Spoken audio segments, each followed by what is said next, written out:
Hey gang, it's your buddy Platt, and today I'm going to show you how to make light beer at home. So let's go.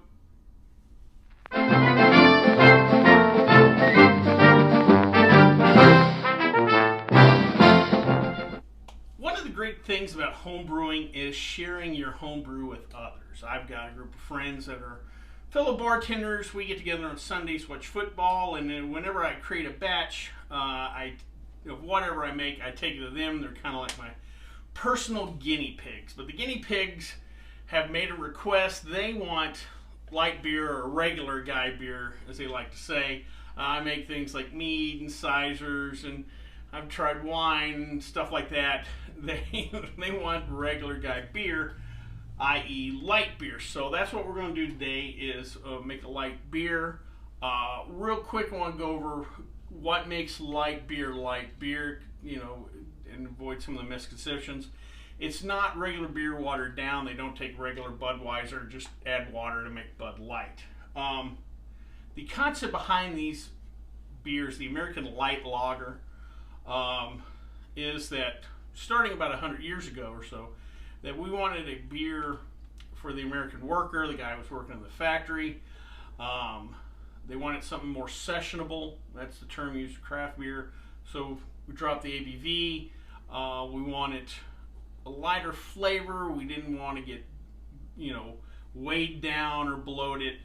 So they created the lighter lager style here in America. Well, move on into the now late 60s, 70s, people were becoming even more health conscious, want even lower calorie beer.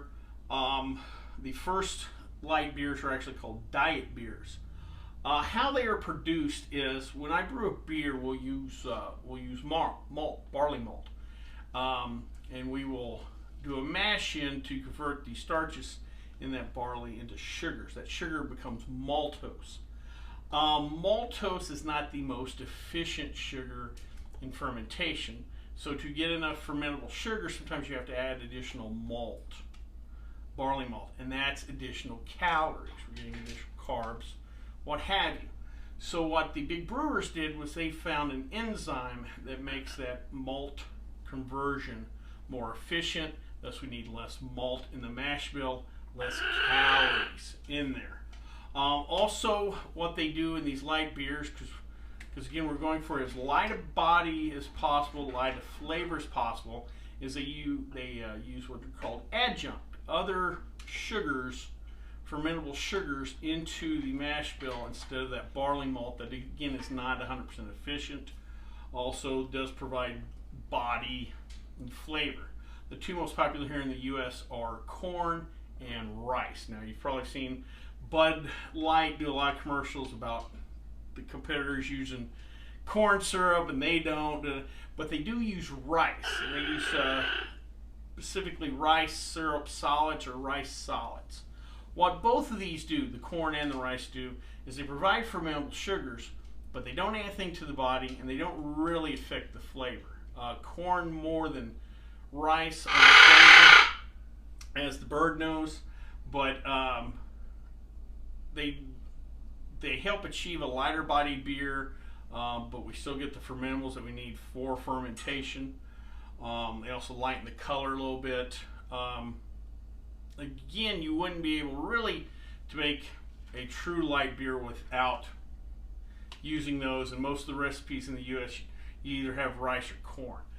The one we're going to use today is rice syrup solids, so this beer will come out more in the Bud Lightish strain than the Coors Light, Miller Lite variety. So with that being said, let's make some light beer. Alright, before we get to brewing, let's real quickly review this recipe. I will have it down below for you too, so you don't need to write this down. We're going to have only two main ingredients. We're going to have light malt extract. This batch is a 1 gallon batch. We're going to use 9.6 ounces of light malt extract. You want the lightest malt extract you can get. We're making a light beer. Next, we're going to use rice syrup solids. That's our adjunct that we're using here. You can buy these 1 pound bags either at your homebrew shop or online. I will leave a affiliate link down below. If you click on that, you'll help the channel, and we always appreciate that. We're going to use 6.4 ounces of the rice syrup solids. We're going to have 3 hop additions throughout the process. At the start of the boil, we're going to add US Saaz hops, 5.6 grams. At the 15-minute point, we will add 2.8 grams of Vanguard. And then with 2 minutes left in the boil, we'll add another 2.8 grams of Vanguard. Both those hops are low alpha acid hops. They are designed for lager beers. They are not going to overpower you with hot flavor, bitterness, aroma. These are complementary hops to a light beer style. So they work perfect what we're going to use. Yeast wise, we're going to use the SAF Lager S23 lager yeast. At the end, I'll go over more specifically the lager yeast temperatures, the birds fire up about lager yeast. So, review the recipe. Let's get to making some light beer. Alright, gang, so we're bringing 3 quarts of water up to a boil. One thing you want to do when home brewing, you always want to use an oversized pot to prevent boil over. When we add our extract, you'll get quite a bit of head on it, so you want to make sure this is a 3-gallon pot. I've got 3 quarts of water in there, so I'm not worried about boil over. Also, too, a little trick.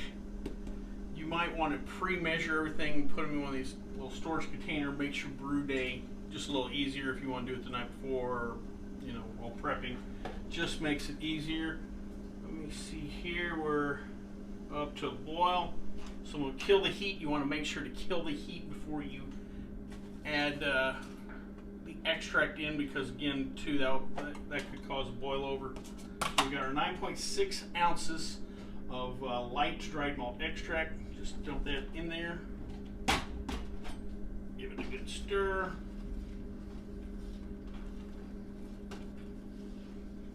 Oh, I love that smell of that malt. Until something beautiful is happening.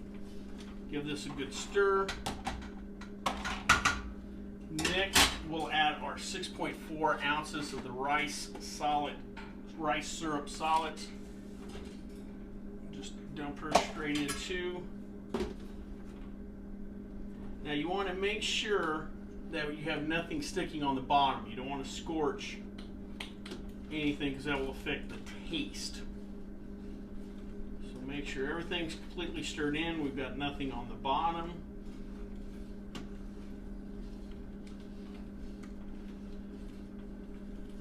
Once you get everything completely stirred in, bring back up the heat to the boil. And when it starts boiling, start your 60-minute boiling timer.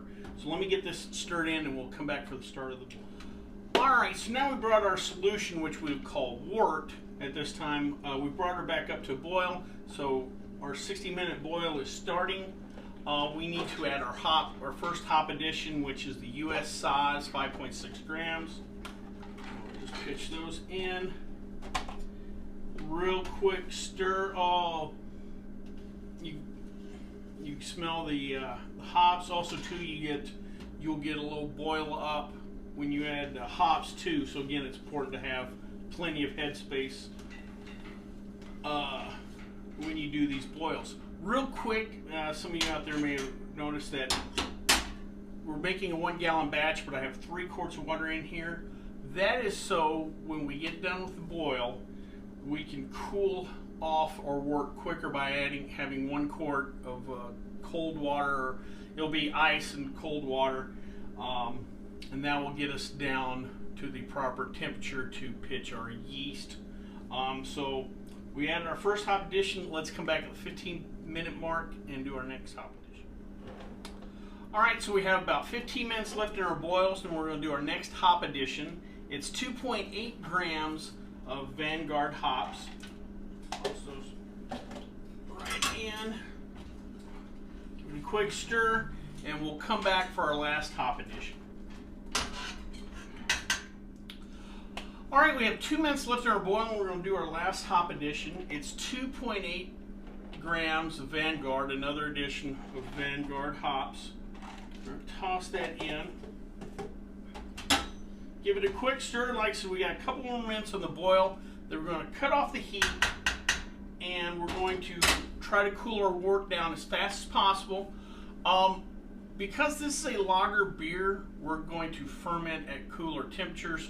So if we were doing our traditional like a blonde ale, we would want to get our temperature down to room temperature, somewhere in the low 70s, before we pitched our yeast. With this, we're going to want to get it down to closer to 60. So when we finish up the boil, we will go ahead and chill our wort. We'll add the additional cold water to get to the proper volume. And once I get everything in the fermenter, we'll come back to wrap up. All right, gang, we're back. I've chilled the wort down, got her in the fermenter, and pitched the yeast. Also did gravity reading. Our gravity came out at 1.050, which is a little on the high end. I was looking for somewhere between 0.45 and 0.050, so we're on the higher end, but nothing too crazy. Our finishing gravity we want to shoot for is somewhere between 1.005 and 1.010. That should get us in the high 4s on ABV, which again is kind of what we're shooting for. Real quick, let's review the recipe. For 1 gallon batch of our light lager, we use 9.6 ounces of light dried malt extract. You want to make sure it's light as possible because we're making a light beer. Then we use 6.4 ounces of rice syrup solids. After we added that, we brought our beer to a boil. At the start we did a 60-minute boil. At the start of the boil, we added 5.6 grams of U.S. Saaz hops. 15 minutes left in the boil, we added 2.8 grams of Vanguard hops. And then with 2 minutes left in the boil, we added 2.8 more grams of Vanguard hops. We chilled our wort and then pitched the yeast. The yeast we're using is the SAF Lager S23 lager yeast. Wyeast, White Labs, they all have a light lager yeast out there, so whichever one you feel like using, feel free on that. Where we're going from here is I'm going to ferment this at 55 degrees. A lot of the ales, especially the kits I've used in the past, we would use room temperature. We would ferment in room temperature. Lager yeast works better at cooler temperatures, so you might need to find a spot in the basement, maybe a spot in the garage. It's a little cooler this time of year. I have a repurposed cake fridge, so I'm going to leave it in there. We're going to leave it in the fermenter for a week to 10 days. We'll come back to a gravity reading. If we hit those whenever we hit those final gravity targets, we will then go ahead and bottle, and we will leave those bottles. We will what they would do in Germany is they call lagering. That's where the term lager comes from. We would lager the bottles at refrigerator temperatures, high 30s, low 40s. You will want to let those sit for about a month or so, 5 weeks probably, so 30 to 40 days in a fridge. So we're looking at about a 6-week total process before we have a beer ready to drink.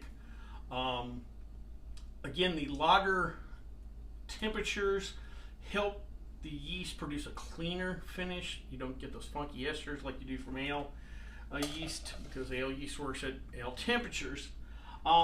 Anyway, that is it. So in about 6 weeks, I'll have a beer ready to drink. I'll do either a quick video or maybe a post on Twitter or something whenever the beer comes out. Well, I hope you liked this video. If you did, please subscribe down below. So please like the video because it lets YouTube know we're putting out good content. If you have any questions, especially about this beer or any other beers you brewed and that's something I can help you with, please leave them in the comments section, or you can always contact me on the Twitter page. Till next time, bottoms up.